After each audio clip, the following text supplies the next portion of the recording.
Hey everybody, I'm out here at my pepper patch and I'm gonna harvest these peppers up and I'm gonna take them inside and I'm gonna go over with you all the different ways that I like to preserve peppers so that we have them all year long. You know, during the winter time when you have those chilies and pots of chili and all that, these peppers are awesome to be put in there. So, all right, I'm gonna get these picked and I'll meet you back inside. So the first thing we're gonna talk about is freezing peppers. And I'm going to take you through the process briefly on how I go about freezing my peppers. Of course, it's how I do it. There's more than one way to skin a cat, so I'm just showing you how I like to do it. As you can see, poblanos are coming on like crazy, which is a good thing, of course. And then our red Advarskis are finally starting to come on. These are like the best roasting peppers. I will definitely put the name of them again down below. So what I'm basically going to do first when processing these types of peppers is I'm going to peel them. Sorry, not peel them. What I'm going to do is I'm going to chop them in half, de-seed them, and then we'll put them on to this plate here. Not plate, it's a pan. I knew that. So that's going to be the first thing that we're going to do. So I'm just going to go and cut all these and get all the seeds and everything out of them. And then once you do that, oh, I didn't even realize this one had a bad part on it, but that's okay. We're going to cut that bad part off. And then you're just going to slice them in half. And you're going to set them down on your pan like that.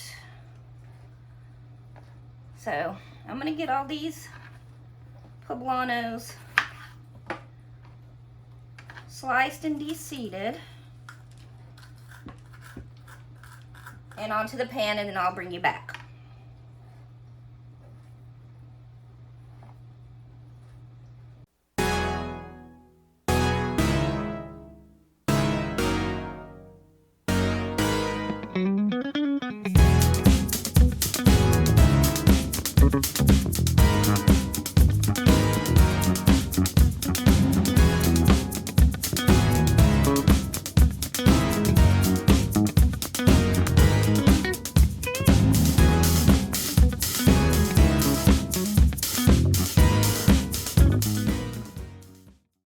Now that I've got the peppers sliced and de-seeded, we're gonna put it in the oven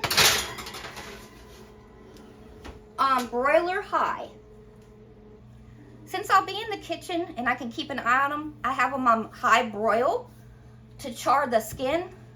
If I'm not gonna be right in the kitchen to pay attention, you can also roast, put it on about 400, 425, usually about 15-20 minutes. If you're gonna do it that way. So basically, once you're done, the skins are gonna peel right off. These were already done. So that's the main reason, is to get the skins off. Some people, like originally when I first started freezing my peppers, I didn't even do that. I just took them like this and then just sliced them up and put them in the freezer. Some people say they don't like it like that because of the peels, like when it's cooking in something that the peels come up and it's a texture thing. We've never really had a problem with it. The reason why I do roast them has more to do with the flavor profile is so much better having them roasted. So if you don't want to roast them first, you don't have to. You can just take peppers just like this, de-seed them however, and then put them in a bag and put them in the freezer like that. So once these are done with getting the skins off and everything, and I'll show you what this whole bowl thing is about once we get to that part, then I'm just going to go ahead and cut them up. Sometimes I do, sometimes I don't take the time to cut them up. So again, that's entirely up to you. You can cut them up when you get them out of the freezer. So I like to go ahead and cut them up. We're going to put them on a pan to flash freeze, and that way it's going to be easier for us to use the Food Saver to package them up. So as you can see, I have a lot going on with these peppers. I'm just gonna continue with what I'm doing. And yeah, get these peppers in storage in the freezer. So I'll bring you back when these are coming out of the oven so that you can see more what I'm talking about. So you can see right here, they're getting charred on the outside on the skins. So it's just gonna be a little bit longer. They're all doing pretty good though. So we're just gonna keep an eye on them because we don't want them burnt, and let them keep roasting those up. So here they are after they've roasted, and you can see the skins coming up on them. All right, so the next step will be to take them and you're gonna put them in some type of vessel, or I guess you could probably do it in a baggie, a bowl, whatever you prefer. And then we're just gonna take them in, put them into that. And then we'll cover it. And what'll happen is they'll finish steaming in there so that the following step, which will be to remove the skins, can happen. So let's get them all into here. Of course, be very careful, they are very hot. And you can use a plastic wrap. Like I said, you can use a bowl. You can, I think you could, well, I don't know if you throw them in a baggie, it might melt the baggie. Have to think on that one. Anyway, so you're just gonna kind of cover it up and let it set for, you know, 5-10 minutes, however long. And then we'll be on to the step of getting them peeled, which I already have shown you some of those, but I'm gonna show you how easily the peels come off.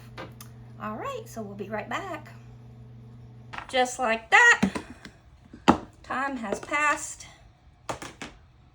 And so I just want to show you, the skins will peel off of them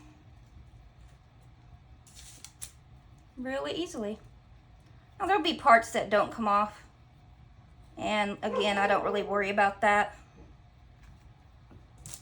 So now I'm just gonna get them all peeled, and then I will get them chopped up and into the freezer to flash freeze so I can bag them up.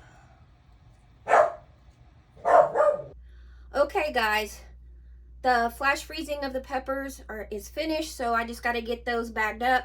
I do use my Food Saver for this. If you get any tool for your kitchen, a Food Saver really helps a lot. It keeps food fresh for so much longer. You don't get the ice crystals. We actually started getting a Food Saver and everything back when we just had Sam's Club, and we'd go get bulk food, because if you have the place to put it, people, it's so much cheaper just to go ahead and buy in bulk. So anyways, we had gotten our Food Saver for that reason, because we would get the big packs of meat and all, bring it home, separate it out, and use that. So that has been a lifesaver. I would say this is probably one of my #1 things to have in the house for sure. I do buy these little pint bags from Amazon to use for, usually it works perfect for my vegetables, because I like to do them in like 1 cup servings into these. So I'm gonna be getting ready to finish that up, get those ones that I had showed you before, as far as the roasting of them, peeling of them, and all that stuff. They're frozen, so I can get them into the Food Saver bags.